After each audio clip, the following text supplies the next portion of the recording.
When Panzer Dragoon Remake launched in late March, it was met with a pretty mixed reception from fans of the original and newcomers like myself.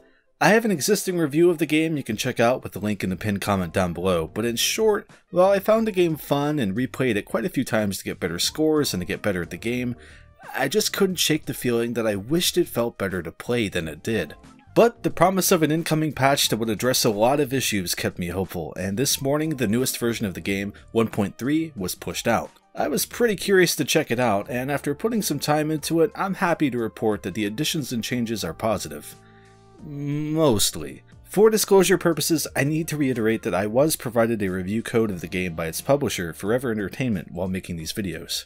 With that out of the way, let's see what we've got here. We'll begin by rapid firing some of the very minor additions for posterity's sake. 1.3 brings along an option to switch the HUD on and off, an optional slight zoom when you're holding down the aiming button, being able to fire shots from both the A and B buttons now instead of just the A button, rumble support, and my favorite minor tweak, the option to be able to place the reticle behind the dragon when aiming. This was one of those things that bothered me a bit aesthetically before, and I think it just looks better this way, in addition to being more like the original game. Another nice change is that you can now adjust every option from within the game. Before, to change some options, you'd have to fully quit out of the stage and go back to the title screen to make changes. That, combined with the game's 20-second plus loading times both ways, made it a bit cumbersome to adjust options, and considering that this patch seemingly hasn't reduced loading times by any noticeable amount, that's also a very welcome fix for when you're trying to fine-tune how the controls feel. Another small change is that you can now access the cheat menu after beating the game on any difficulty, not just the hard difficulty. Lastly, there were some sound effect reworks again, and I think it was for the better, as sounds like painting over enemies with the reticule are much less jarring. Again,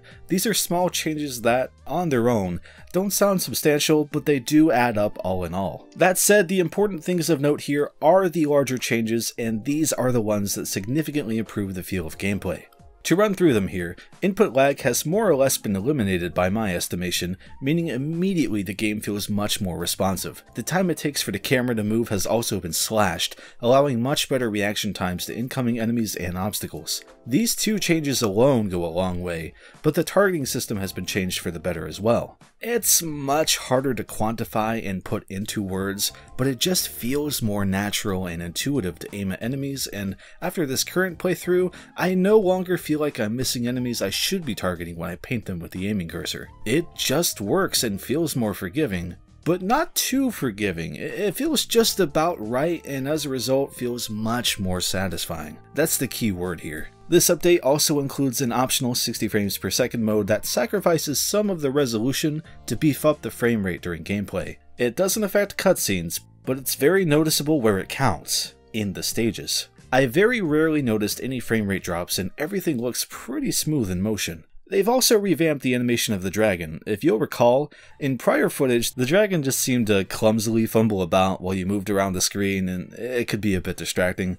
Simply put, it's much improved and feels more natural and comparable to the original Saturn game's animations. All put together, these gameplay adjustments go a long way to making Panzer Dragoon Remake feel much more satisfying to play. It really feels like the game we should have gotten in late March, and while I still think it's a shame it launched in the state that it did, I'm glad it at least got here eventually. That said, oddly, one of the places I did see the frame rate dip was in episode 0, which was also included as part of this patch and is accessible via a cheat code, just like in the original. It takes place on the open waters, and the gimmick with it is that your health is constantly decreasing, but defeating enemies gradually refills your health. For what it is, this is another thing that probably should have been in the game at launch, and I don't understand why this is what taxes the frame rate, but hey, I'm more just stating that for the record than actually complaining about it. Episode 0 is a fun little addition, so I'm not torn up over it either way. So, we've gone over positives and a kinda cool thing,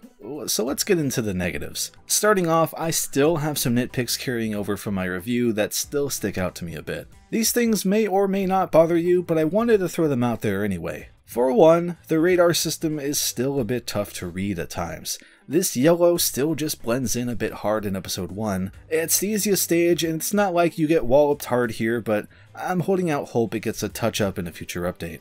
And also, the game's weird pop-in on objects in the environment is kind of worse now, presumably to help solidify the game performance. Looking at it as a trade-off, it's one I'm fine with, but the detail already stuck out to me like a sore thumb before, and it's harder to not notice now that it's seemingly tied to your movement while aiming. I can pretty much command it in and out of existence here at this part of the stage. Keep in mind, this may not be an issue when the game eventually releases on other platforms, and it's more of just a personal gripe than anything that affects the actual gameplay. But lastly, if you'll recall, gyro controls were a Switch exclusive feature that was missing from the game and was only just now included with this update. After trying it out, the verdict is, well, it isn't great. I'm actually a little surprised it's included here in this state. Now, I don't have a filming setup, so I did the best I could, forgive me.